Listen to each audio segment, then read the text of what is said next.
할렐루야.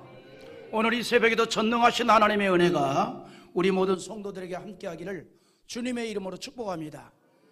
오늘 이 새벽에 믿음으로 기도하는 삶으로 세워지고 우리의 기도가 주의 보좌에 상달될 수 있는 그런 은총이 있기를 기대합니다. 여러분, 우리가 자주 듣습니다. 신앙생활에 정말 중요한 것, 그 중에 하나가 기도입니다. 그래서 예수님께서 기도를 몸소 보이셨고 또 제자들에게 기도를 당부하였습니다. 공생의 시작은 40일 금식 기도로부터 시작하였고 십자가의 대속사역을 맞이하면서도 이마에 땀방울이 핏방울이 될 정도로 애절하게 기도를 하였습니다. 그리고 제자들에게 함께 깨어 기도하자 이렇게 말씀합니다. 하나님께서는 우리의 필요를 다 알고 계십니다. 우리가 기도하지 않아도 나에게 필요한 것이 무엇인가를 하나님 알고 계신다는 겁니다. 그러나 하나님은 우리에게 기도를 기대합니다. 기도를 요구합니다. 왜냐하면 기도는 하나님에 대한 우리의 믿음의 고백이기 때문입니다. 신앙의 고백이기 때문입니다. 그러므로 예수님께서도 구하고 찾고 두드리라 그리하면 얻게 될 것을 말씀합니다. 마태복음 7장 7절로 8절의 말씀인데 한번 다시 읽어봅니다. 구하라 그리하면 너희에게 주실 것이요 찾으라 그리하면 너희에게 찾아낼 것이요 문을 두드리라 그리하면 너희에게 열릴 것이니 구하는 이마다 받을 것이요 찾는 이가 찾아낼 것이요 두드리는 이에게는 열릴 것이니라. 아멘. 여러분, 이 말을 바꿔서 말하면 구하지 않으면, 찾지 아니하면, 두드리지 아니하면 얻을 수 없다는 얘기예요. 하나님은 나에 대해서 나보다 더 잘한단 말이죠. 머리카락까지 헤아릴 정도로 나에 대해서 너무 잘하는 거예요. 이때쯤에는 나에게 필요한 것이 무엇인가? 이 시간에 정말 나에게 유익한 것이 무엇인가? 나보다도 전능자 하나님은 더 잘하신다는 거죠. 그럼에도 불구하고 바로 공급하지 않습니다. 기도의 수단을 통해서 만나게 하시고 얻게 하신다는 겁니다. 왜 그렇게 했을까요? 여러분, 사람은요 쉽게 얻으면 고마워할 줄 몰라요. 감사할 줄 모릅니다. 어렵게 얻어질 때 감사하잖아요. 아멘입니까? 어렵게 얻어질 때, 무엇을 어렵게 얻어질 때, 간절한 마음으로 얻어질 때 그때 감사하잖아요. 네. 여러분, 우리가요 너무 소중한 것은 너무 쉽게 얻어지는 것 같아요. 우리가 이렇게 호흡을 하고 있잖아요. 맑은 공기를 쓰면서 쉽게 얻어지잖아요. 쉽게. 그래서 우리가 호흡이 되니까 이렇게 운동도 하고 그러잖아요. 저는 굉장히 운동을 좋아합니다. 태어날 때부터 지금까지 끊임없이 운동을 해요. 숨쉬기 운동. 공기가 없으면 받쳐줄 수가 없어요. 근데 여러분, 공기를 주신 하나님 앞에 날마다 감사합니다 감사합니다 하지는 않잖아요. 쉽게 얻어진 거에 대해서는 고마움을 못 느끼는 겁니다.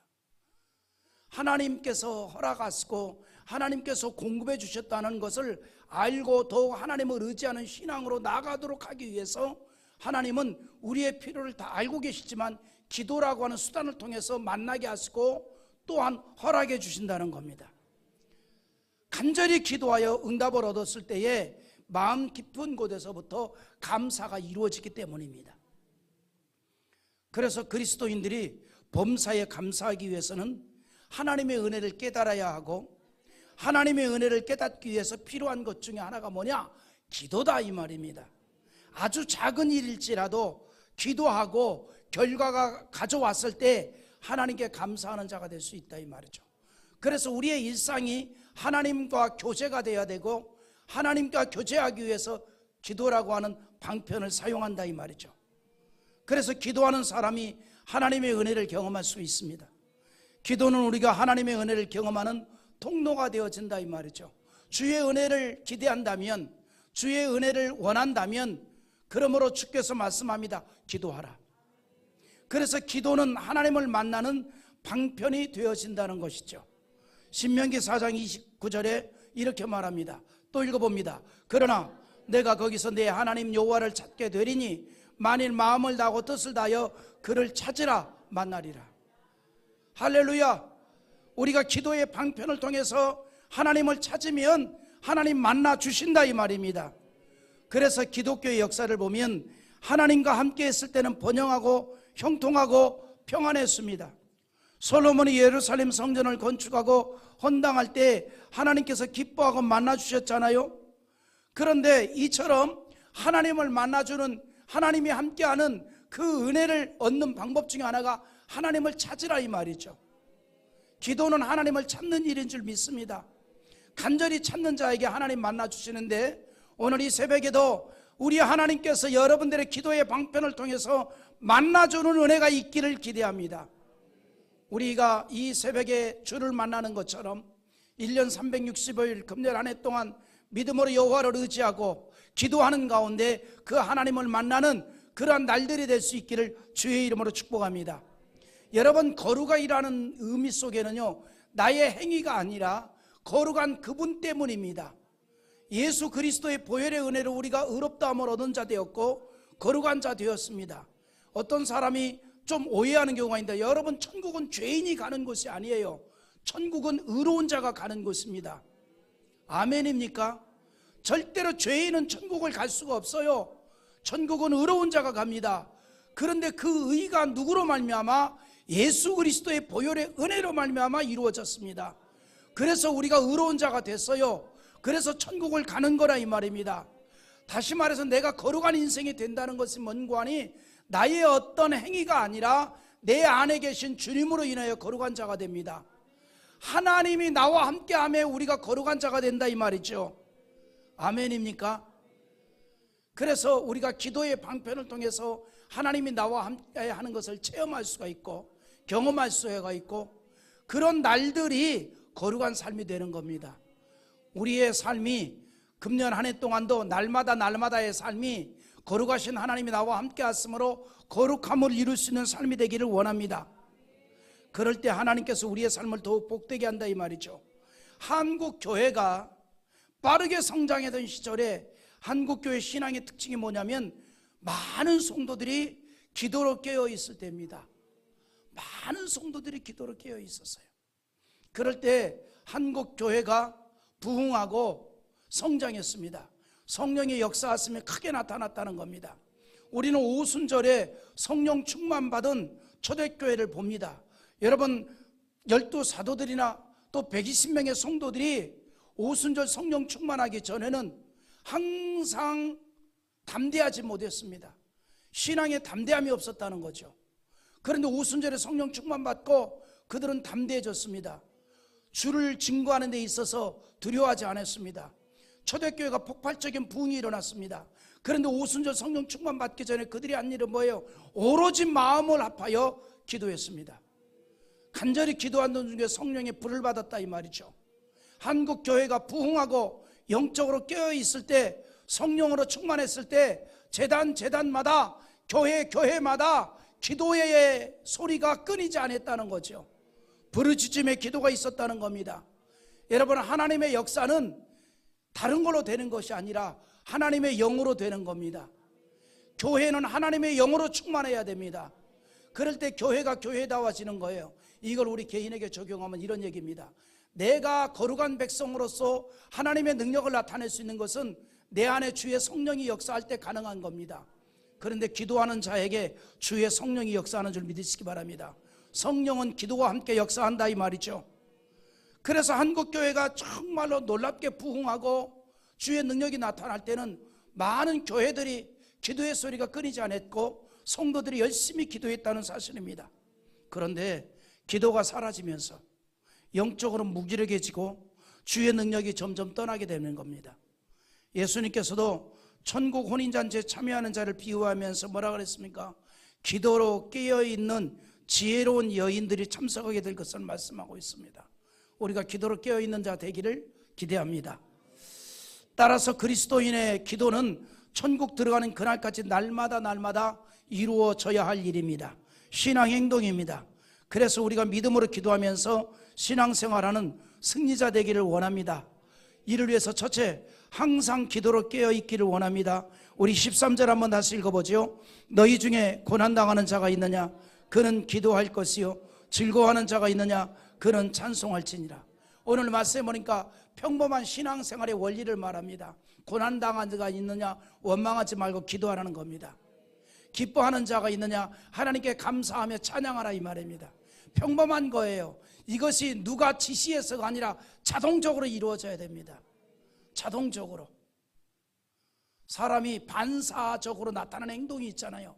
어디서 무슨 위험한 물건이 날라오면 반사적으로 피하게 되고, 피하라고 얘기 안 해도 자동으로 피해요. 그런데 동작이 느려서 한 대 딱 맞으면 말하지 않아도 그냥 자동적으로 입에서 아야 소리가 나옵니다. 반사적으로. 오늘 여러분, 우리가 기도와 찬양이 반사적으로 이루어지기를 원합니다.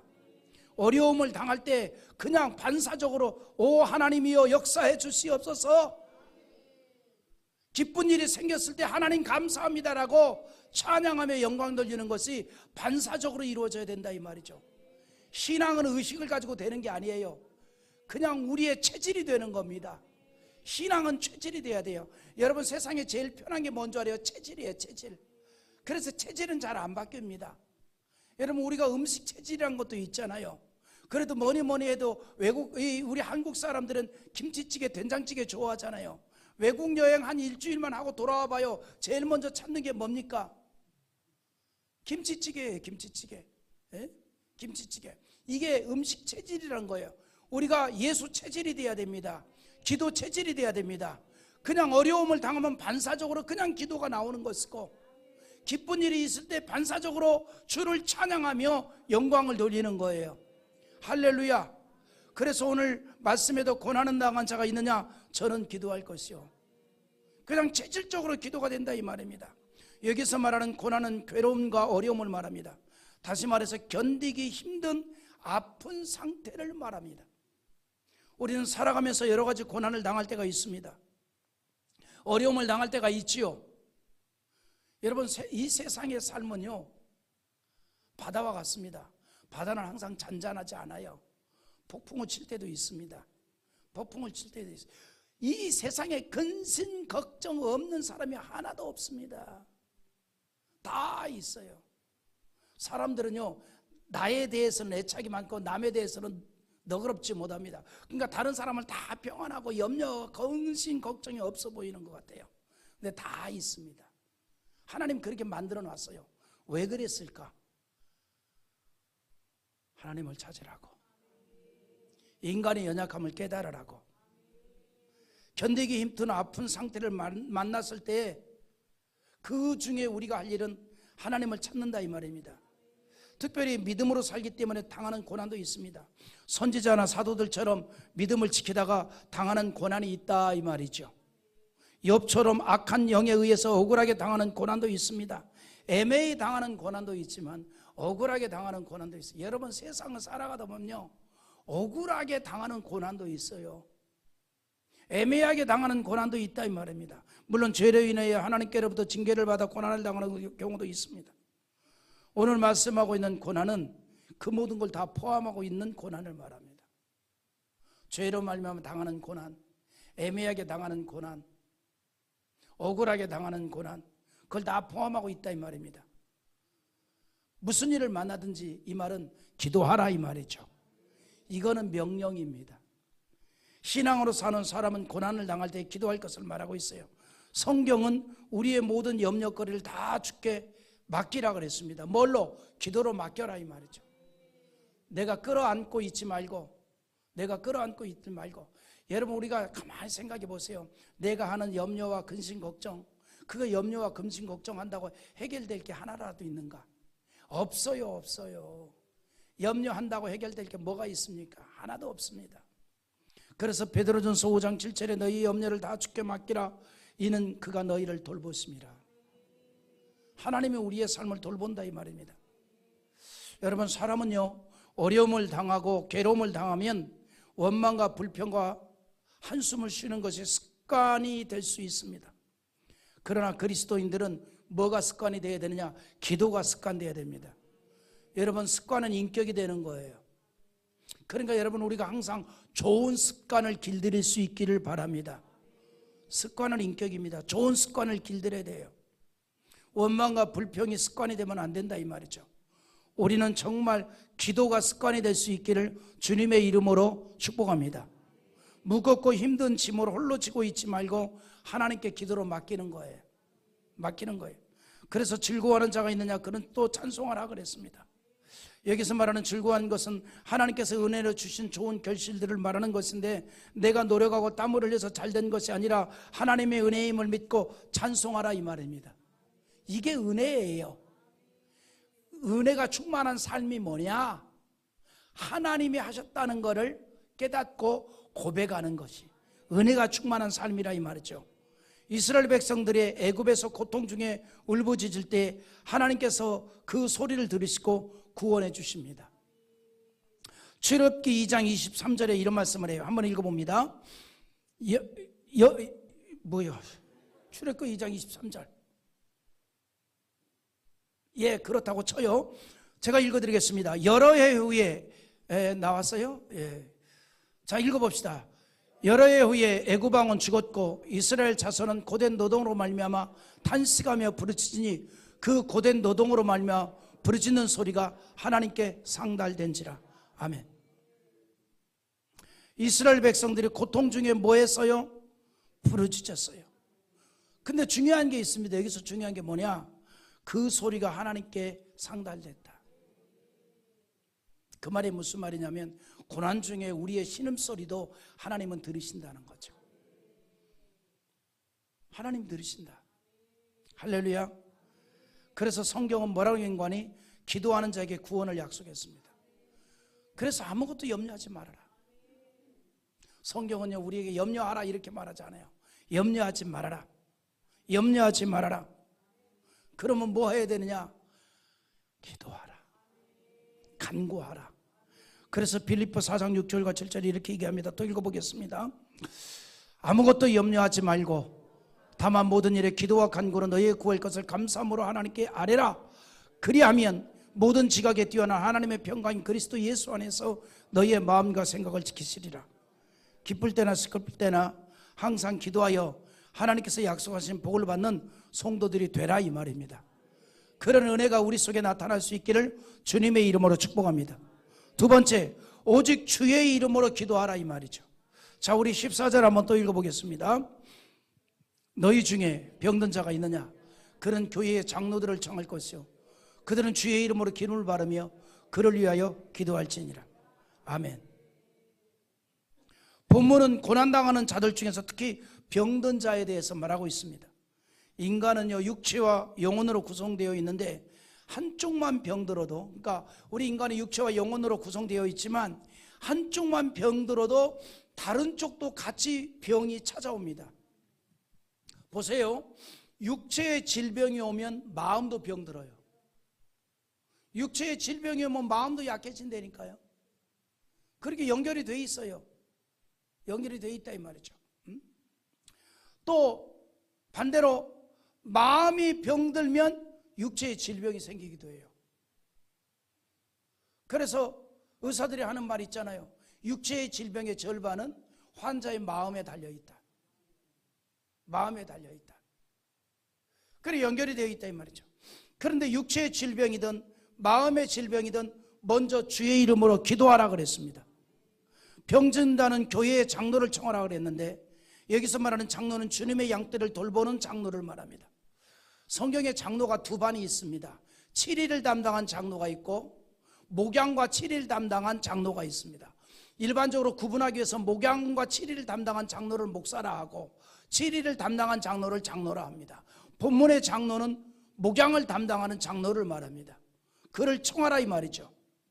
청하라 이 말이죠. 그리고 그들은 주의 이름으로 기름을 바르며 그를 위하여 기도할지니라 그랬어요. 기도할지니라. 이 말이 무슨 말인 거는 딴 걸로 위로하지 말고 기도해 주라 이 말이에요. 여러분, 우리 예수 믿는 사람들이 최고의 위로는 다른 거 없어요. 그냥 기도해 주면 됩니다. 이게 최고의 기도예요. 뭐 나서서 뭘 위로해 주려고, 그거 위로가 안 돼요. 어떤 사람이 정말 절망적인 상황에 처해 있는데 인간적인 말로 별로 위로 안 됩니다. 기도해 주면 됩니다. 이게 최고예요. 그래서 하나님의 위로를 받게 된다 이 말이에요.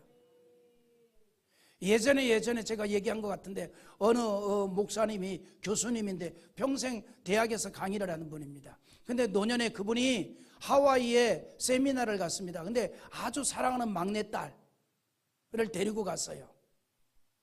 근데 이 교수님이 세미나하는 어간에 막내딸이 하와이에 혼자 자동차 몰고 드라이브를 하다가 교통사고로 현장에서 사망해 버렸습니다.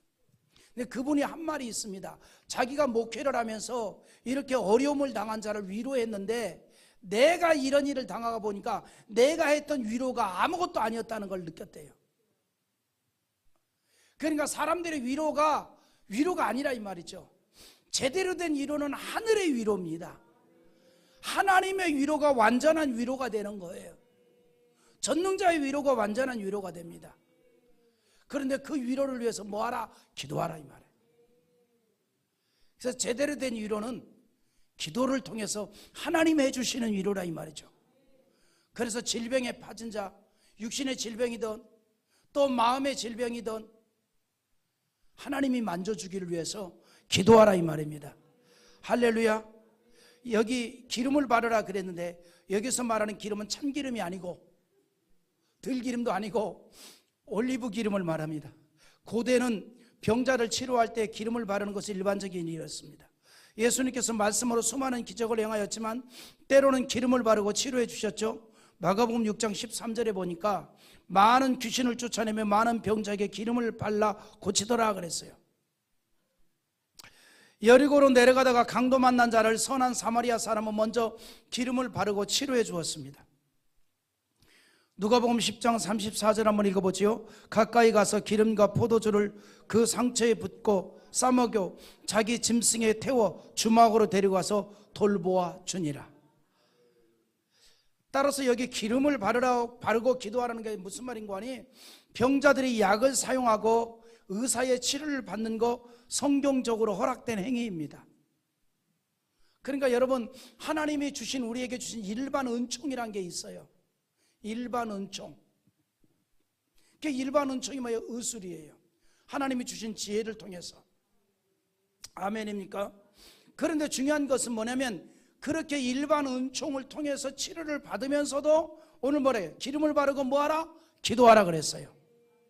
그러니까 일반 은총을 통해서 모든 의술을 사용해서 약도 먹고 치료를 받지만 그러나 그 위에 계신 하나님의 은혜를 구하라 이 말이죠.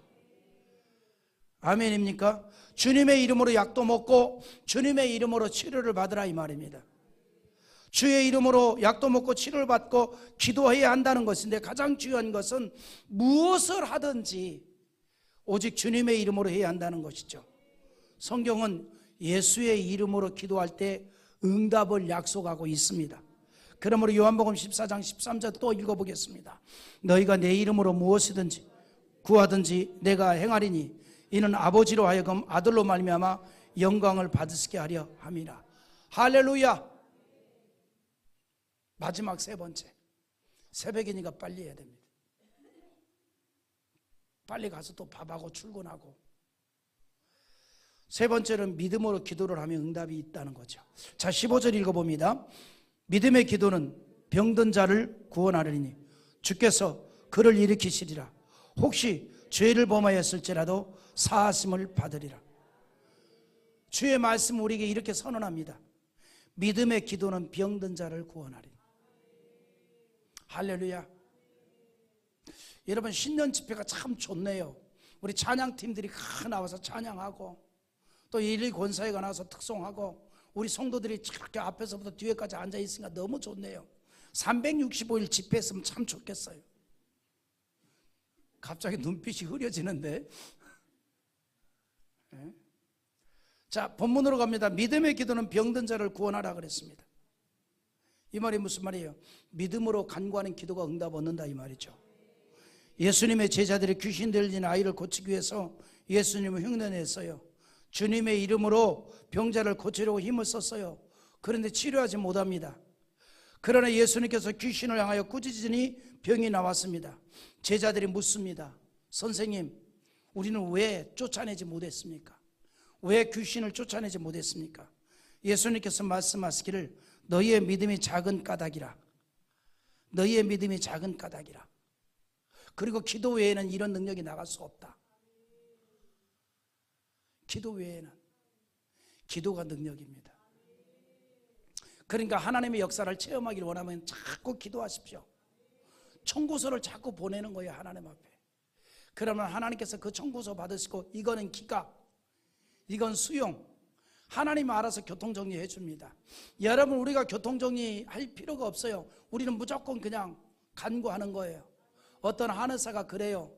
내 입맛 닿는 대로, 그냥 젓가락이 가는 대로 먹으면 우리 속에서 알아서 영양을 다 섭취해 버린대요. 필요한 건 필요한 대로 빼간다 이 말이죠. 넣어놓으면은, 그러니까 그냥 입맛 닿는 대로 먹으래요. 그냥 숟가락에 젓가락 가는 대로 먹으래요. 그러면 알아서 속에서 다 교통정리해 준답니다. 하나님이 우리 몸을 그렇게 만들어 놨대요. 그래서 입맛 닿는 대로, 젓가락 닿는 대로 가면 물론 빵빵해지는 거는 뭐 내가 책임질 문제는 아니지만, 마찬가지로 여러분, 우리가 무엇을 구할까 생각하지 마십시오. 무조건 다 기도하십시오. 무조건 다 간구하십시오. 하나님 전능자가 알아서 교통정리해 줍니다.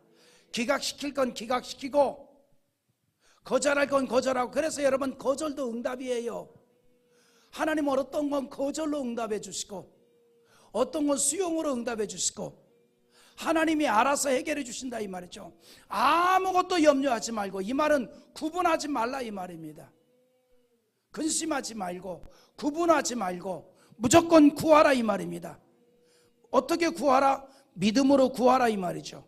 여러분, 마태복음 17장 20절을 한번 다시 읽어봅니다. 시작. 이르시되 너희의 믿음이 작은 까닭이니라. 진실로 너희에게 이르노니 만일 너희에게 믿음이 겨자씨 하나만큼만 있어도 이 산을 명하여 여기서 저기로 옮겨지라 해도 옮겨질 것이요 또 너희가 못할 것이 없느니라.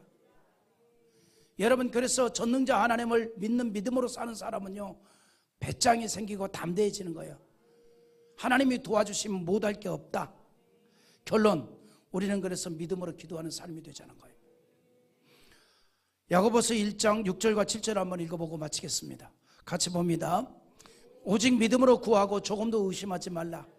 의심하는 자는 마치 바람에 밀려 요동하는 바닷물결 같으니 이런 사람은 무엇이든지 주께 얻기를 생각하지 말라. 할렐루야. 여러분, 우리는 어떤 사람이냐면 하나님의 도움을 받고 사는 사람입니다. 하나님의 도움을 받고 사는 인생이에요. 그러므로 우리가 무슨 일을 만나든지 기도하라 이 말이죠. 그리고 기도했으면 의심하지 말라 이 말입니다. 하나님의 이루신 역사를 우리는 기다리면 되는 겁니다. 믿음으로 하는 기도에 하나님의 능력을 만나게 되는 건데, 우리 한 해가 믿음으로 기도하는 그러한 한 해가 되기를 원하고, 정말 믿음, 하나님의 기쁨이 되기를 원하고, 영적 승리자가 되기를 원한다면 교회가 기도의 소리가 끊이지 않기를 원합니다. 우리의 삶이 기도의 삶이 되기를 원합니다. 2026년 우리는 전능자 하나님 앞에 기도하는 가운데에 성령의 충만함도 받기를 원하고, 원수마귀를 물리치는 능력도 받기를 원하고, 천가지 만가지가 여호와 하나님의 능력으로 해결을 받는 은혜가 있기를 주님의 이름으로 축복합니다.